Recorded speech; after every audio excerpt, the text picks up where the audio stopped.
Bonjour, bonsoir à tous, c'est Adam Laforêt et on se retrouve pour une vidéo où je tiens mes résolutions de 2023 puisque je vais vous parler de mes lectures récentes depuis le mois de janvier, depuis janvier, puisque si vous avez regardé ma vidéo de bilan de cette année, ma résolution c'était de lire plus comme chaque année, mais cette fois c'est pour de vrai, et donc je me tiens responsable, je vous fais une vidéo donc sur mes lectures récentes, il y en a 4, et puis je vais aussi vous parler de ce que je vais lire, de ce qui est à venir.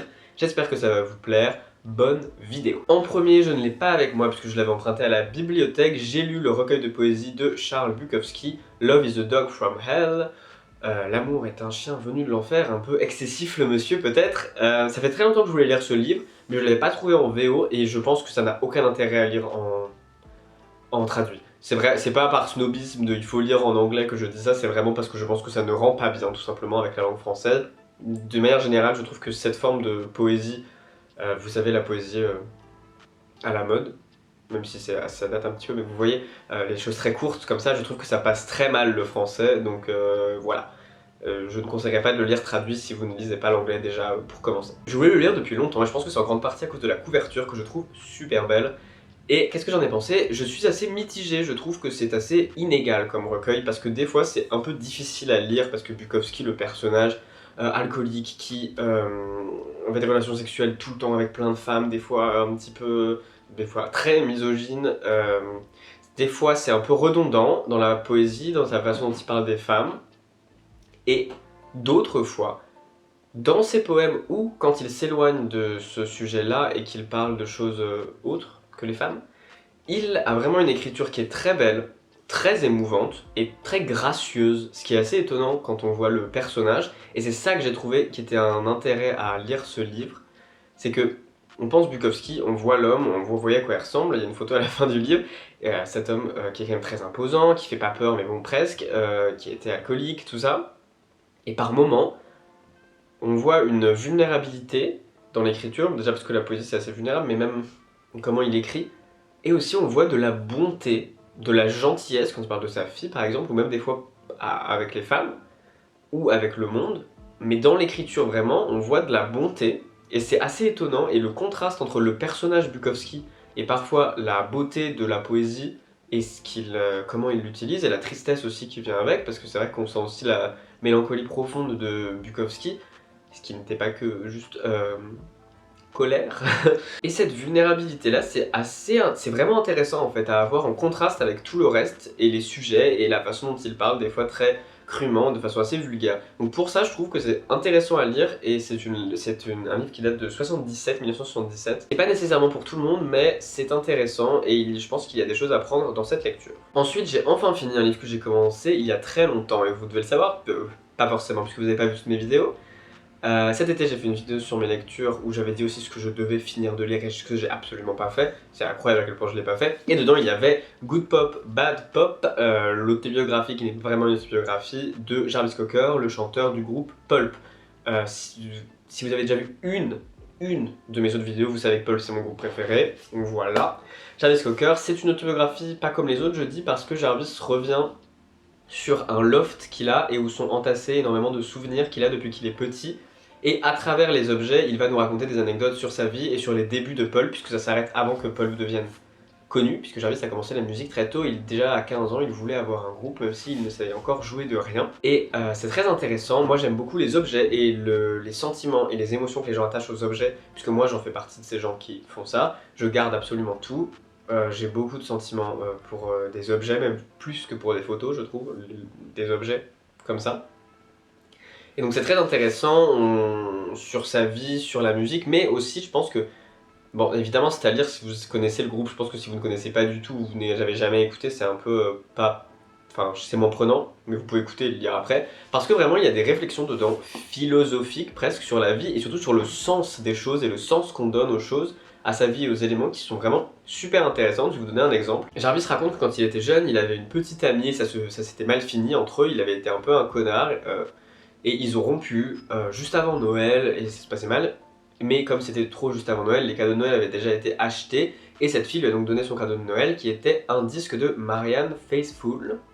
Et Jarvis a écouté ce disque en pleurant, puisqu'il a trouvé que toutes les chansons de ce disque se référait super bien à son histoire d'amour avec cette fille, que ça lui parlait vraiment, et il était bouleversé que cette fille ait pensé à lui en écoutant ce disque et qu'elle lui ait acheté, puisque ça en disait tellement de leur amour passé. Sauf que voilà, Jarvis, cette fille, il la recroise très très longtemps après. Je sais plus c'est combien de temps, je suis tenté de dire que c'était en 2012, pendant le premier Reunion Tour de Pulp, mais c'était peut-être avant. Mais en tout cas, c'était vraiment longtemps après.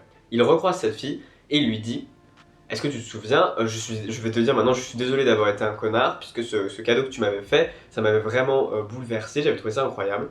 Et la fille lui répond: mais ce disque, je l'ai pris au hasard parce qu'il était en solde dans le magasin. Je n'ai jamais écouté, c'était en solde, c'est pour ça que je l'ai pris. Comme t'avais été un connard, je ne voulais pas dépenser beaucoup d'argent pour toi. Moi, cette anecdote, je la trouve incroyable. Je trouve qu'elle en dit tellement du surplus de sens qu'on donne aux choses, qu'on donne aux actions qu'ont les autres envers nous. On cherche toujours à avoir plus de sens, à pouvoir se raconter une histoire, qui est cohérente, qui nous fait plaisir ou pas plaisir, mais en tout cas qui est cohérente et qui est une histoire.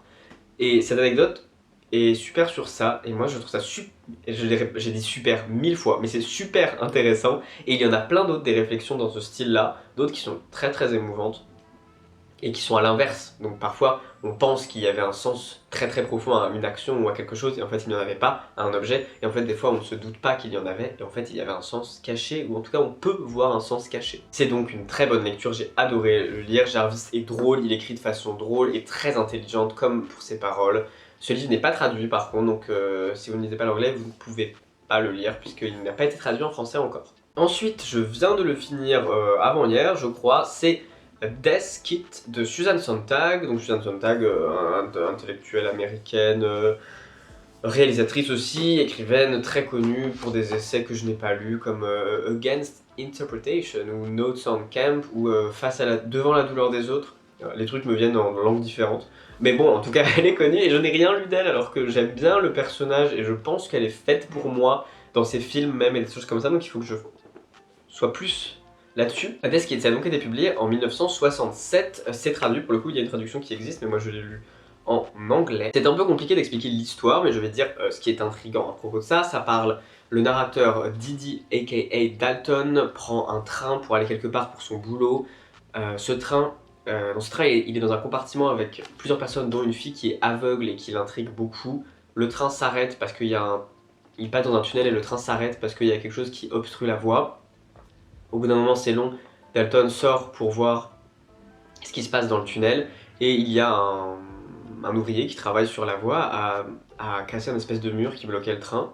C'est assez étonnant, et avec une altercation un petit peu rêvée, après une altercation un petit peu légère pour la conséquence qui va s'en suivre, puisque Dalton tue cet ouvrier. Il n'avait pas prévu de le faire et il l'a quand même tué. Il retourne dans le compartiment. En plus, plus tard, il va l'avouer ce qu'il a fait à cette fille, qui ne va pas le croire puisqu'elle ne l'a jamais entendu sortir du compartiment. Donc vous voyez avec le résumé le genre de truc que c'est. C'est un livre un peu effrayant, c'est presque horrifique par moments, où là en tout cas la réalité et le rêve se mélangent. Moi vous savez que j'adore ça, enfin vous savez, je sais pas si vous savez, mais maintenant vous le savez.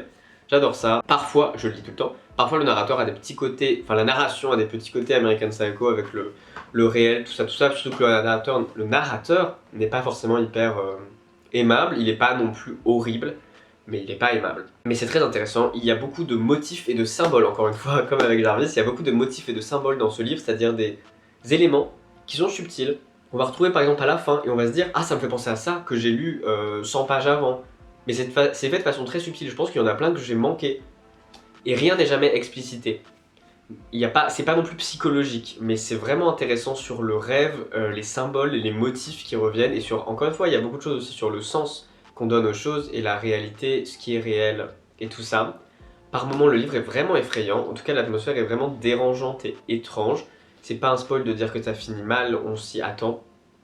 Et l'escalade de fin qui mène à cette fin est vraiment très dérangeante, et moi j'ai eu du mal à le lâcher pendant cette escalade de fin parce qu'on sent que quelque chose d'horrible va se passer, mais on sait pas exactement quoi. Le milieu est un peu long, il faut un petit peu persévérer, mais moi comme j'avais vraiment envie de savoir la fin, puisque dès le début je me disais mais dans quelle direction va aller ce livre, qu'est-ce qui va se passer, donc je trouve que grâce à ça on arrive à continuer. Susan Sontag écrit très bien, voilà, elle écrit très bien, elle arrive à faire des passages vraiment dérangeants et étonnant. Voilà, je recommande, je lirai d'autres choses de Susan Sontag, probablement. Ensuite, ce n'est pas un roman, et je vous ai déjà parlé du film adapté de cette BD, c'est Ghost World de Daniel Clowes, qui est une BD qui est sortie en 95, et qui a été adaptée en film en 2001, un film avec Scarlett Johansson et Thora Birch, un film que j'adore, donc c'est pour ça que je voulais lire la BD. La BD n'a rien à voir avec le film. Dans le film, il y a beaucoup plus d'histoire, notamment avec... Il y a un élément de la BD en fait,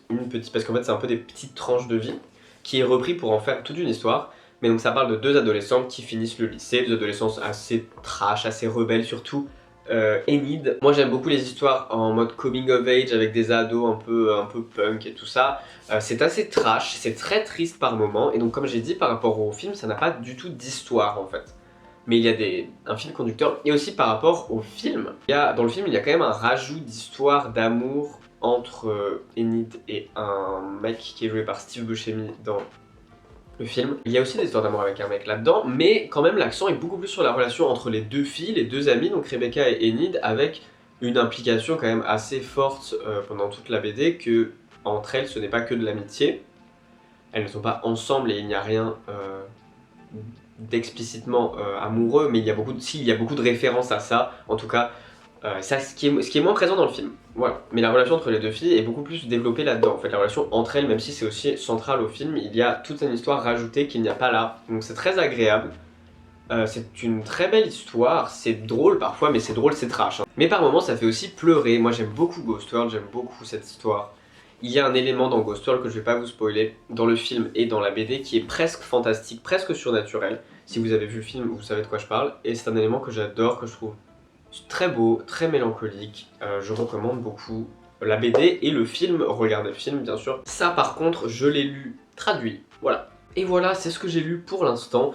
Je vais en lire plus. Là, qu'est-ce que je vais commencer? Je vais commencer The Lonely City de Olivia Laing, qui est sorti en 2016. Ce n'est pas de la fiction, ce n'est pas un roman. C'est un essai autobiographique de Olivia Laing qui a déménagé à New York quand elle avait un peu plus de 30 ans et qui a fait l'expérience de la solitude et plus spécifiquement de la solitude dans les grandes villes. C'est donc un livre sur la solitude dans les grandes villes, dans les capitales, puisque c'est pas pareil que la solitude ailleurs, ça a quelque chose de spécifique, et de cette solitude, donc c'est des réflexions dessus, je l'ai pas commencé, hein, mais je sais ce que c'est, et aussi le rapport à l'art, comment l'art traite cette solitude. Je dis ça parce qu'il y a une bibliographie énorme à la fin, ce qui référence des peintures, plein de peintures, et aussi d'autres livres et des choses comme ça, donc à mon avis ça va être intéressant pour quelqu'un comme moi qui vit dans une capitale. Je pense que ça peut aussi vous intéresser, mais je vous en parlerai dans un prochain update, vous inquiétez pas, je serai là pour un prochain update. Ensuite, après The Lonely City, je vous préviens déjà puisque je l'ai commandé, je vais lire The Bell Jar de Sylvia Plath, bien sûr le roman de Sylvia Plath. J'ai jamais lu sa poésie, mais je pense qu'elle est faite pour moi, comme Susan Sontag, je pense que The Bell Jar est fait pour moi, je vous le dirai quand je le lirai, mais je crois que c'est assez gros, je suis pas sûr. Et après on verra bien, mais mon Goodreads continue de se remplir puisque j'ai découvert plein de booktubers ou booktubés en français. Non. Donc j'ai découvert plein de booktubers anglophones qui recommandent plein de trucs que j'ai envie de lire. Donc, et comme je l'ai dit, cette année, c'est l'année de la lecture. En plus, l'univers ne voulait vraiment pas que je filme cette vidéo parce que la semaine dernière, j'étais malade. Après, j'ai eu un problème à l'œil parce que je me suis fait mal en enlevant ma lentille et du coup mon œil, j'avais un œil beaucoup plus petit que l'autre, donc je ne pouvais pas filmer. Là tout à l'heure j'ai commencé à filmer et il y avait du bruit dehors parce qu'il y avait des travaux, mais là ils se sont arrêtés, le soleil est même revenu pour cette fin de vidéo. C'est bon, nous sommes sous une bonne étoile. Je vous souhaite donc une excellente journée, ou une excellente soirée, ou une excellente nuit. J'espère que cette vidéo vous a plu. Si c'est le cas, n'hésitez pas à vous abonner ou à me mettre un j'aime. Dites-moi en commentaire ce que vous lisez en ce moment, ça m'intéresse vraiment. Et recommandez-moi des choses aussi, puisque vous voyez un petit peu ce que j'aime bien. On n'a jamais assez de recommandations. En tout cas, portez-vous bien. À la prochaine.